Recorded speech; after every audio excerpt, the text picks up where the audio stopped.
Olá, você que me segue no Rodrigo Silva Arqueologia. Estamos de volta para mais um bate-papo. Hoje eu estou num cenário um pouquinho diferente aqui, porque hoje eu e minha esposa gravamos vários vídeos que eu vou colocar no Instagram de meditações diárias, de 1 minuto para você. Então aguarde, porque vem novidade por aí. Estou acompanhado aqui de uma lamparina, como era nos tempos bíblicos, e acabei deixando aqui. Ela está acesa ainda, como se acendia no tempo de Jesus. Tá bom? Você pode ver dessas lamparinas quando o Museu de Arqueologia Bíblica do NASP estiver aberto, você pode visitar algumas aqui. Está acesa, fogo de verdade, tá bom? Bom, e esse é o canal do Rodrigo Silva Arqueologia. Se você não é inscrito aqui, eu convido para que você possa fazer parte da nossa família, se inscrever, ativar o sininho de notificações. Se gostar do conteúdo, deixe o seu like, deixe o seu comentário e divulgue para os seus amigos, tá bom? Hoje eu gostaria de tratar com vocês sobre um texto de Gênesis que muitos pegaram ao longo da história do cristianismo e também do judaísmo, mais cristãos. Os judeus mudaram um pouquinho a interpretação deles ao longo do tempo, vou explicar isso para vocês. Mas enfim, é um texto problemático e que muitos usaram para sustentar regimes escravocratas e racismo contra os africanos. Assim, falando direto, muitos usaram esse texto para dizer, letra A, que a África é um continente amaldiçoado por Deus. Letra B, que essa maldição de Deus que veio através de Noé justifica que os escravos, que os negros, sejam escravos dos outros. Que texto é esse? Vou ler para vocês aqui o texto e vou falar por que muitos interpretam a partir desse texto que a África é amaldiçoada e que os negros africanos tinham realmente de ser escravos dos brancos.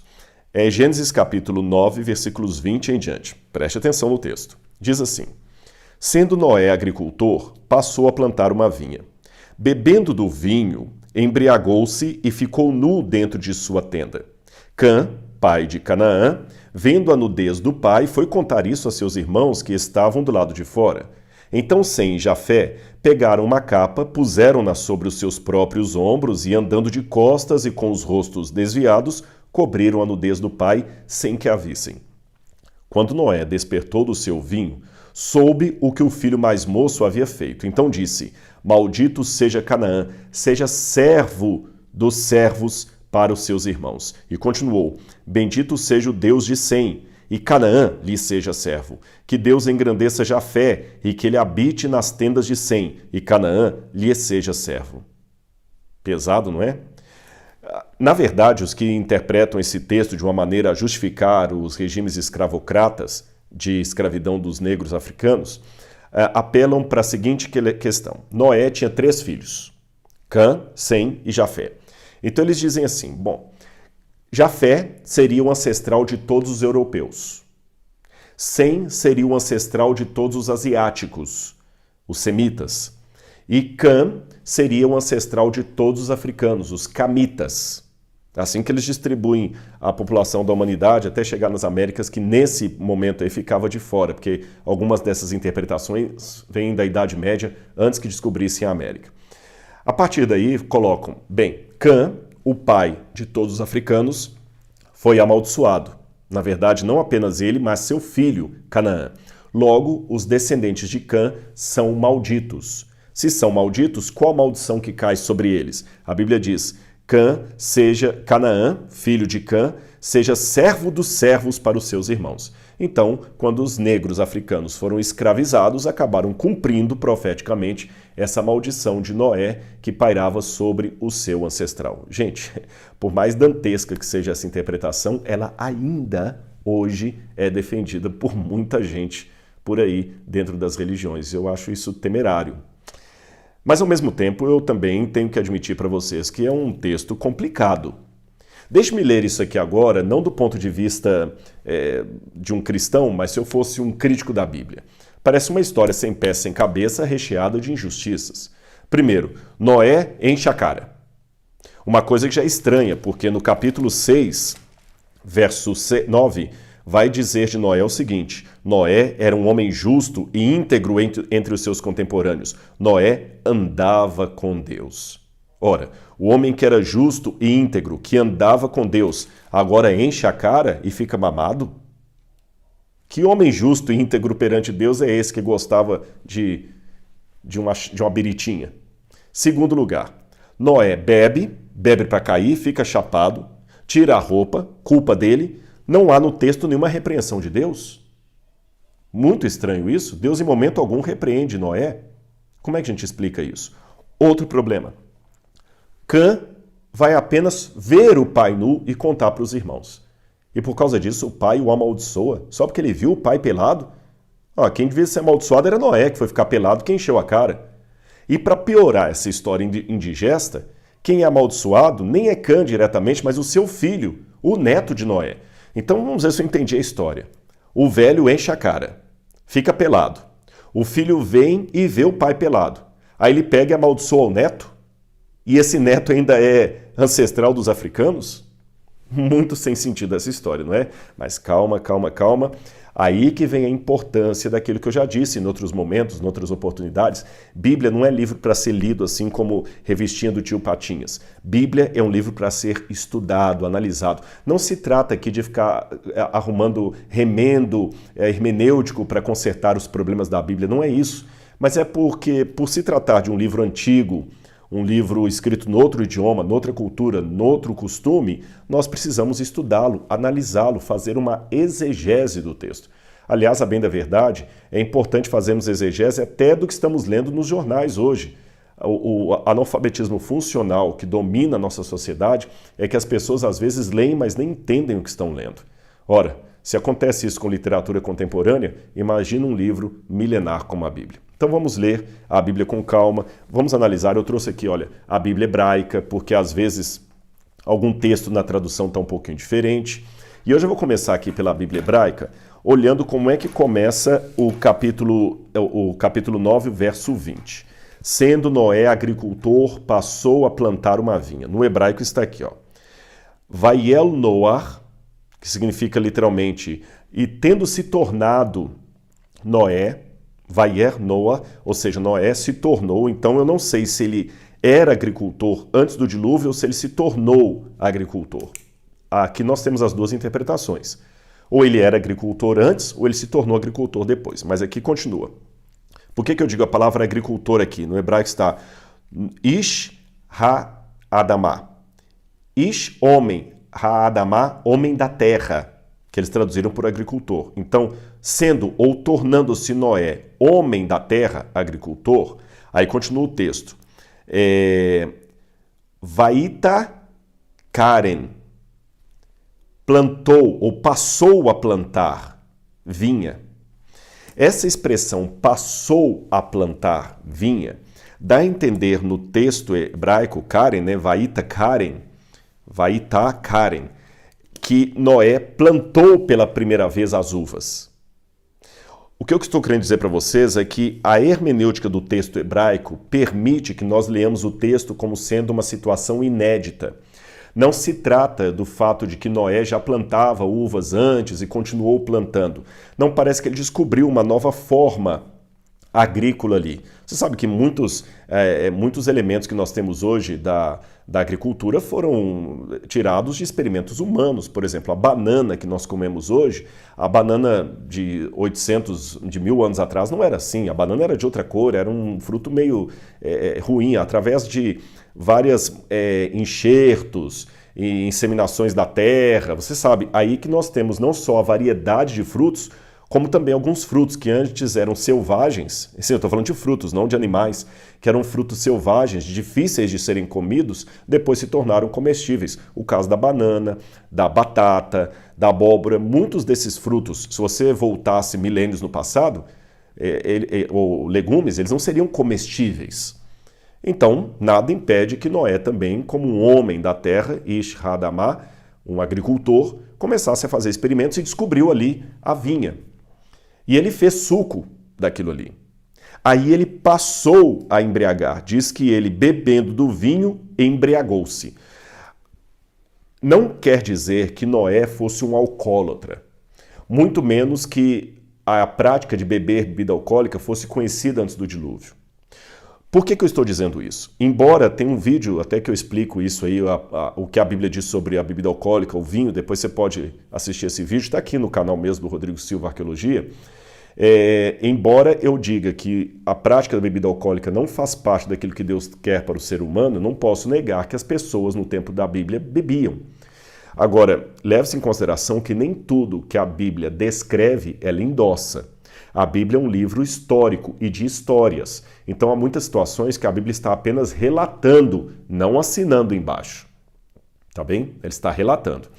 E uma das práticas do Antigo Oriente Médio é que as pessoas não bebiam sozinhas.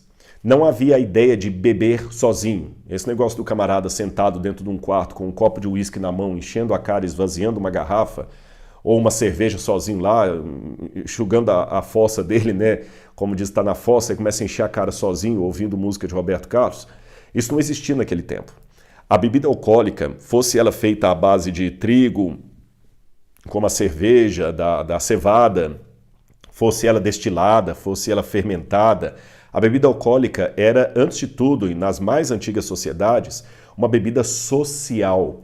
As pessoas bebiam coletivamente. Você tem, por exemplo, o caso da cerveja, na Mesopotâmia temos desenhos da cerveja, sempre dois homens bebendo ali, um homem e uma mulher juntos, nunca uma pessoa solitária bebendo.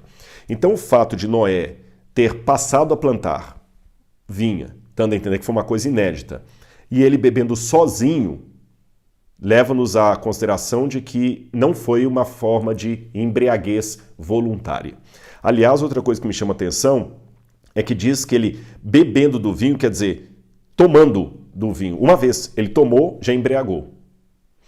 Eu estou querendo dizer com isso, com base nessa hermenêutica aqui, que Noé descobriu acidentalmente o vinho. Você sabe que mesmo as bebidas alcoólicas que nós temos hoje, elas foram inventadas, foram descobertas. A pinga não existe por toda a eternidade. Houve alguém que inventou a pinga. Houve alguém que inventou a cerveja, tá certo? E pelo que a Bíblia dá a entender, Noé inventou acidentalmente o vinho. Tem coisas que foram inventadas acidentalmente. Olha a história da Coca-Cola. Era um xarope para remédio. E alguém lá um dia acidentalmente colocou, parece que açúcar ou xarope ali, bebeu, viu que o negócio era gostoso e ficou milionário. Mas o camarada não falou assim, eu vou inventar a Coca-Cola. Foi uma invenção, foi uma descoberta acidental. Assim também aconteceu com o vinho. Por isso que Deus não condena Noé. Deus não condena, porque não foi uma coisa que ele caiu no vício, foi acidental. E quando ele ficou bêbado, aí vem o outro problema. O Cam vê a nudez do pai. O que significa esse ver a nudez? Muitos acreditam, muitos até pensando que seria pouco que o pai condenasse o filho apenas porque ele viu a nudez do pai, tentaram encontrar aqui um motivo mais forte para isso, dizendo, não, para ele ter visto a nudez do pai aqui, o pai deve ter sido algo maior do que simplesmente contemplar. Então, durante a Idade Média, alguns autores começaram a dizer que ele castrou o próprio pai. Por isso que Noé o puniu depois, ele o puniu o descendente dele. Eu não vejo muita base no texto bíblico para dizer que ele castrou o próprio pai. Não vejo base para isso. E se ele castrou o pai, por que o pai foi condenar Canaã? Aí alguns colocam, porque Canaã ajudou Cã a se esconder, Canaã também e Cã ajudaram na violência contra o avô, mas o texto bíblico não diz nada disso. Nem nas entrelinhas, tá certo? Quando eu falei aqui que Noé plantou pela primeira vez uma vinha, eu peguei o texto hebraico. Agora, ficar inventando coisas aqui, eu acho que não procede muito essa questão que ele castrou o pai. Tem uma outra possibilidade que alguns aventam até hoje, que ela parece até tentadora num primeiro momento. Que ver a nudez do pai seria algo como ter relações sexuais com o pai. Os que aludem a isso pegam aqueles textos do Levítico e do Deuteronômio, onde Moisés fala que o filho não descobrirá a nudez do pai, nem a nudez da irmã. Descobrir a nudez ou conhecer a nudez significa ter relação sexual com. Por exemplo, quando Adão teve relação sexual com Eva, no hebraico diz, e Adão conheceu a Eva, né? Conheceu a Eva e teve relações com ela. Também quando José e Maria estavam ali, a Bíblia fala que José não conheceu Maria até que ela deu à luz. Não conheceu, não é que ele não conhecia Maria. Conhecer significa, oidar, o verbo em hebraico, significa ter relações sexuais com. Até tem um texto que se pega de Levítico, capítulo 18, verso 8, que diz exatamente assim, olha. Ervad eset abka, ou seja, a nudez da mulher do seu pai, lo tegale, não descobrirá. Ou não descobrirás a nudez da mulher do teu pai. Aí continua dizendo, ervat abka his, porque a nudez do seu pai é. Então no hebraico diz assim, você não descobrirá a nudez da mulher do seu pai, porque é a nudez do seu pai. Então alguns pensam que essa questão, quando fala que ele viu a nudez do pai dele, não foi simplesmente contemplar, não. Dá a entender que ele teve relações sexuais com a mulher do pai, com a sua própria mãe, uma relação incestuosa. Mas o texto não diz que ele descobriu a nudez da mulher do pai, foi do pai. Aí outros, uma digressão dessa vertente, acreditam que não, que ele teve relação sexual com o próprio pai. Uma relação homoafetiva e incestuosa, ele estuprou o pai. Por isso que o pai cometeu aquilo com ele. Eu sei que é uma coisa bem forte de se dizer, e até os que apontam para isso vão numa outra direção, que a palavra nudez, ervad, que aparece aqui, é a mesma que aparece em Levítico, é a mesma que aparece, por exemplo, quando você vai em Deuteronômio, capítulo 24, que fala que a única razão pela qual um homem poderia abandonar uma mulher é se ele encontrasse ervad nela, alguma indecência nela, alguma nudez no sentido bem erótico da palavra. E a palavra que aparece aqui também, que é diferente da nudez de Adão e Eva, que diz que eles estavam nus e não se envergonhavam. Ora, por mais atraente que essa história, que essa versão aparente ser, que realmente ela piora demais o pecado do filho e justifica o pai ter ficado irado, por mais atraente que seja essa posição, eu também não me sinto hoje tão confortável com ela. No passado eu fiquei até tendente a pensar que poderia ser isso mesmo. Mas depois, analisando com mais calma, o verbo que aparece aqui não é o mesmo verbo que aparece para descobrir a nudez, que é ver. É ver no sentido assim de contemplar mesmo, de ver à distância. Perdão. Não dá uma ideia de alguém que se aproximou, que tocou, que teve relação sexual com. Eu hoje estou mais inclinado a pensar que ele viu a nudez do pai no sentido realmente de debochar do pai, no sentido realmente de tirar a autoridade do pai. E eu sei que isso pode parecer pequeno para você hoje, mas não era naquele tempo. A figura do pai era muito respeitada. Hoje que filho não respeita pai? Hoje a figura de pai é a figura de Homer Simpson ou de Fred Flintstone, aqueles desenhos animados onde o pai é um idiota, é um louco, é o bobo da família, né? O idiota da família. Então muitos filhos hoje têm a ideia do pai também como uma coisa ridícula, alguém que ele peita. Mas no passado não era assim, o pai era alguém para ser muito respeitado. A história do filho pródigo que pede a herança do pai estando o pai vivo foi uma coisa muito desastrosa, então havia um respeito pelo pai. E eu também não acho que ele teve relação sexual com o pai, nem com a mulher do pai, sabe por quê? Porque ele foi depois contar para os irmãos. Se ele tivesse tido relação sexual com a própria mãe ou com o pai, ele sabia que ele tinha cometido alguma coisa errada. Ele seria punido pelos outros irmãos. Ele não iria contar para os irmãos para até incentivá-los a participar também. Não faz sentido isso.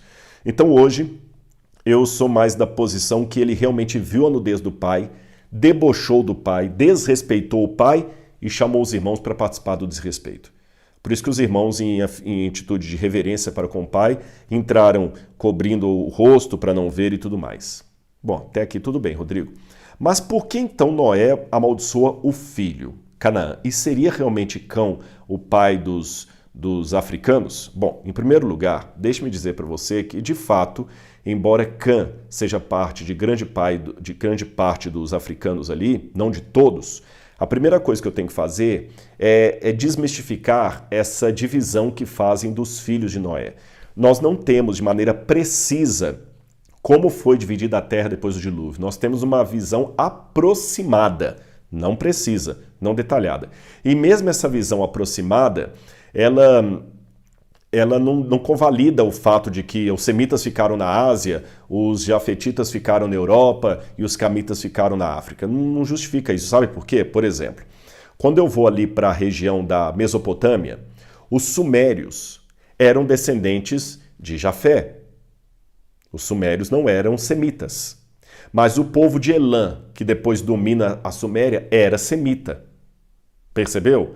Quando eu vejo, por exemplo, Cush, que era um dos filhos de Cam, Cush está na África, mas os cassitas, que estavam lá na Mesopotâmia, também são descendentes de Cam, são camitas, e estavam na Mesopotâmia. Então os povos não estavam tão geograficamente divididos como na visão dos comentaristas passados fazia-se entender.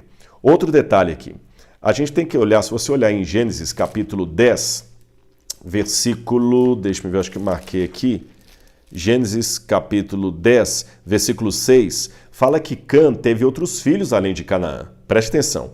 Os filhos de Cam foram Cush, que seria provavelmente a Etiópia hoje, Mitzraim, que seria o Egito, Put, que seria a Líbia, e Canaã.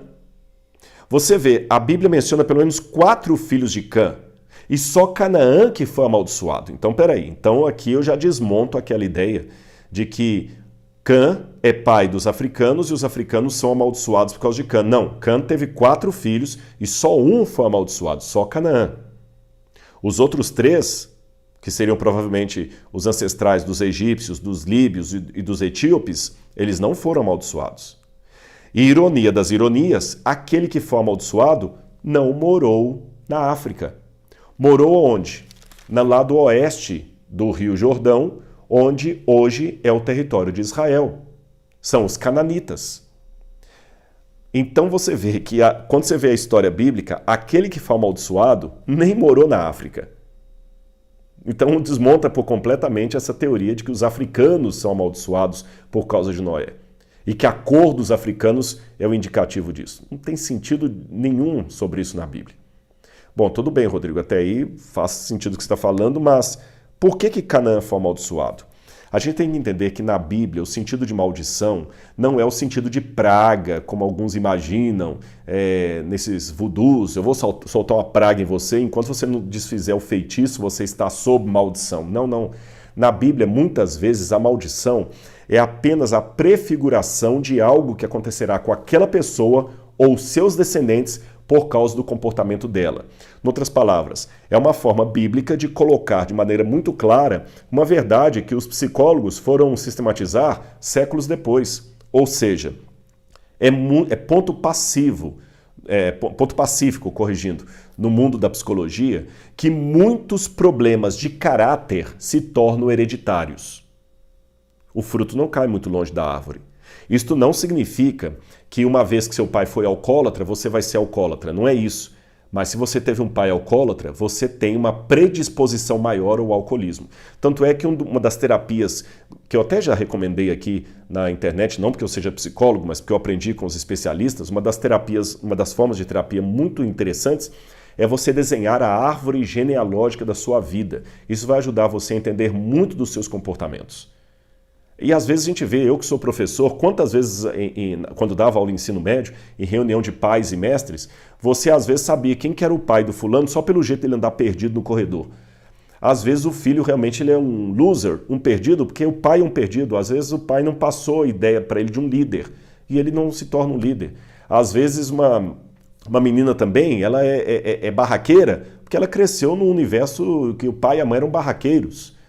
Então isso acontece. Agora, a prova maior de que a tendência de um caráter ruim é apenas uma tendência e não um determinante final sobre o caráter dos filhos está no fato de que Cam tinha 4 filhos, mas apenas um foi amaldiçoado.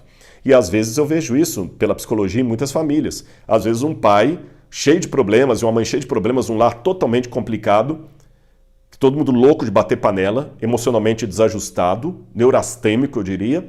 Você vê, às vezes, 3 irmãos lá que não prestam e um que vence na vida. Você já viu isso aí? Claro.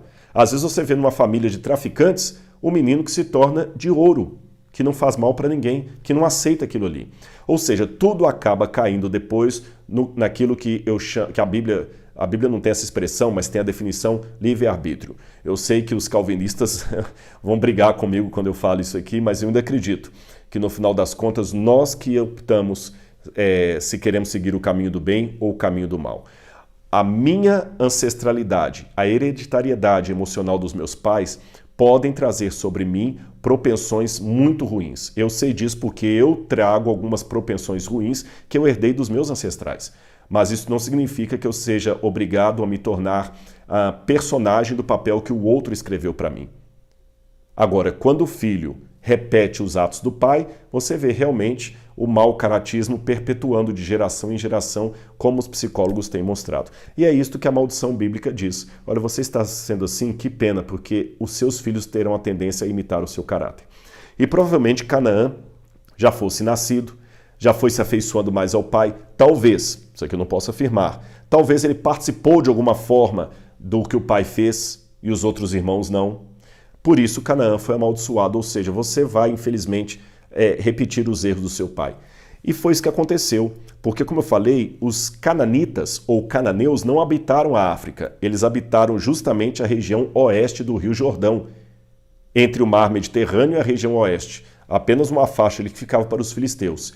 E aqueles povos que se estabeleceram ali, que a Bíblia chama de cananeus, por isso que a região se chama Canaã, eram povos que eram depravados, muitos deles, faziam sacrifício humano, sacrifício de crianças, orgias no culto, idolatria, selvageria, violência. Foram esses povos que resistiram a Josué e os hebreus quando eles voltaram para Canaã para reabitar as terras que Abraão, Isaac e Jacó haviam adquirido legalmente.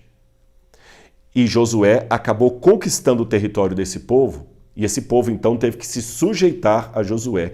Então a profecia que diz assim, bendito seja o Deus de Sem, e Canaã lhe será servo, isso aqui se cumpriu de que maneira? Quando aqueles povos acabaram tendo que ceder a sua autoridade a Josué, e eles acabaram sendo exterminados, desapareceram, e hoje o território que antes era deles passou a ser território de Israel. Quando fala que Jafé habite as tendas de Sem, é porque muitos jafetitas também estavam morando ali em Canaã, tá bom? E Canaã lhe seja servo. Quando você tem lá, por exemplo, Sodoma e Gomorra, que era uma cidade cananita. Quando vieram os reis da Mesopotâmia, na guerra de 4 reis contra 5, Sodoma e Gomorra acabaram sendo escravos daqueles que os conquistaram. Então é nessa situação ali de Canaã que esta profecia, digamos assim, se cumpre, e não na escravidão dos negros africanos. Percebeu? Eu espero que isto aqui tenha esclarecido o texto para você e ajudado a ver que realmente existem algumas interpretações que são apenas achismos e não frutos de uma leitura exegética da Bíblia Sagrada. Eu respeito aqueles que discordam de mim, mas de maneira muito enfática, eu não posso aceitar qualquer pessoa que, com base na Bíblia, tente apresentar uma visão racista ou que justifique a escravidão de um ser humano pelo outro. Eu sei que há outros textos polêmicos, mas aos pouquinhos nós vamos explicar cada um deles. Hoje eu falei apenas de Gênesis capítulo 9. Então, se algum ateu ou algum descrente ou alguém que não gosta da religião estiver assistindo esse vídeo, não adianta colocar nos comentários: ah, mas você esqueceu porque lá em Moisés mandou o pai vender a filha e tudo. Calma. Numa outra época eu explico aquele texto. Hoje eu expliquei apenas o texto da maldição de Noé. E espero ter deixado claro que isso não tem nada a ver com uma história patética, muito menos com a base para a escravidão dos africanos. Todos somos um em Cristo Jesus. Na verdade, até para terminar aqui, quero deixar até uma correção que muita gente faz por aí. Eu sei que muitos autores ainda insistem em falar em raças, a raça negra, a raça não sei o quê, até o conjunto raça negra. Do ponto de vista biológico, não existem raças. Existe raça singular humana. A raça humana com diferentes etnias. Mas não existem raças humanas. Qual a sua raça? Humana. Todo mundo é humano. Tá bom? Preste atenção nisso. Em termos biológicos, somos todos uma só raça humana. O que há são etnias. E se você fizer um exame de DNA, não se surpreenda de, mesmo sendo negro, você ter na sua ancestralidade o DNA de um austríaco, de um nórdico. E se você for um alemão, não se surpreenda de ter no seu DNA o sangue de um palestino, porque, aliás, os laboratórios de genoma humano estão mostrando, através do DNA, quão miscigenada é a população humana. Que Deus abençoe você e continue estudando a palavra de Deus. Até o nosso próximo encontro. Tchau, tchau.